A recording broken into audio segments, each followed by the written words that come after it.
శ్రీమద్భగవద్గీత చతుర్థోధ్యాయం జ్ఞానయోగం. ఓం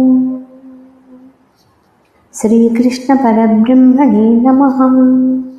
శ్రీమద్భగవద్గీత అథ చతుర్థోధ్యాయః జ్ఞానయోగః.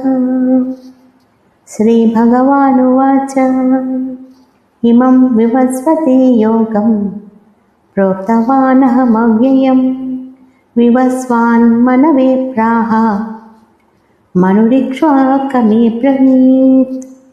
శ్రీ భగవానుడు అన్నాడు, అవ్యయమైన ఈ నిష్కామ కర్మయోగాన్ని నేను సూర్యుడికి బోధించాను. సూర్యుడు మనువుకి చెప్పాడు, మనువు ఇక్ష్వాకునికి చెప్పాడు.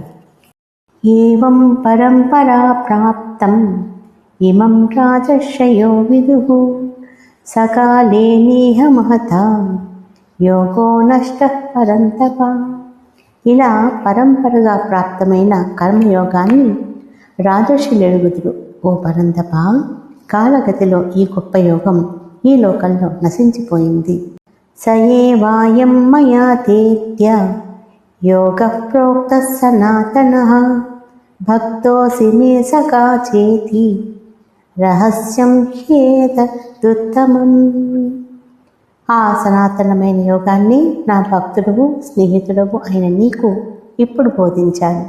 ఇది ఉత్తమమైనది, రహస్యమైనది కూడా.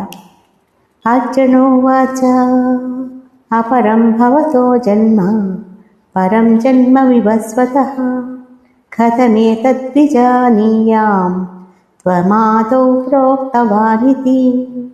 అర్జునుడు అన్నాడు, నీ జన్మ ఇటీవలది, సూర్యుని జన్మ ఎంతో ముందుది. నీవు సూర్యునికి ఉపదేశించాలన్నావు. దీన్ని ఎలా అర్థం చేసుకోవాలి? శ్రీ భగవానువాచ బహూని మే వ్యతీతాని జన్మాని తవ చార్జున తాన్యహం వేద సర్వాణి నత్వం వేస్త పరంతప. శ్రీ భగవానుడు అన్నాడు, అర్జున, నాకు నీకు కూడా ఎన్నో జన్మలు గడిచిపోయాయి. నేను వాటినన్నిటినీ ఎరుగుదును, నీవు ఎరుగవు.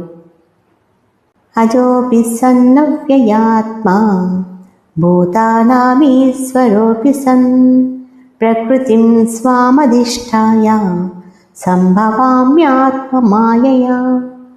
జన్మలేని వాణ్ణి, అవ్యయుణ్ణి, జీవుళ్ళకి అధిపతిని అయిన నా ప్రకృతిని అధిరోహించి నా మాయ వల్ల జన్మిస్తూ ఉంటాను. యదా యదా హి ధర్మస్య గ్లానిర్భవతి భారత అభ్యుత్థానమధర్మస్య తదాత్మానం సృజామ్యహం. అర్జున, ఎప్పుడెప్పుడు ధర్మానిది క్రింది చెయ్యి, అధర్మానిది పై చెయ్యి అవుతుందో అప్పుడప్పుడు నన్ను నేను సృజించుకుంటాను. పరిత్రాణాయ సాధూనాం వినాశాయ చ దుష్కృతాం ధర్మ సంస్థాపనార్థాయ సంభవామి యుగే యుగే. సాధువుల్ని రక్షించడానికి, దుష్టుల్ని నాశనం చేయడానికి, ధర్మాన్ని నెలకొల్పడానికి యుగం యుగంలోనూ నేను జన్మిస్తాను.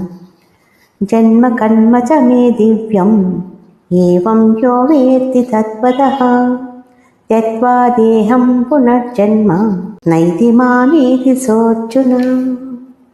అర్జున, దివ్యమైన నా జన్మ కర్మల తత్వాన్ని ఎవడు యథాతథంగా తెలుసుకుంటారో అతడు శరీరాన్ని వదిలిన తర్వాత తిరిగి పుట్టడు, నన్ను చేరుకుంటాడు. వీతరాగభయ క్రోధాః మన్మయా మాముపాశ్రితాః బహవో జ్ఞాన తపసా పూతా మద్భావమాగతాః. రాగ భయ క్రోధాలను విడిచి నన్ను గురించి ఆలోచనలతో నిండి నన్ను ఆశ్రయించిన వారు ఎందరో జ్ఞాన తపస్సుల వల్ల నా స్వరూపాన్ని అందుకున్నారు.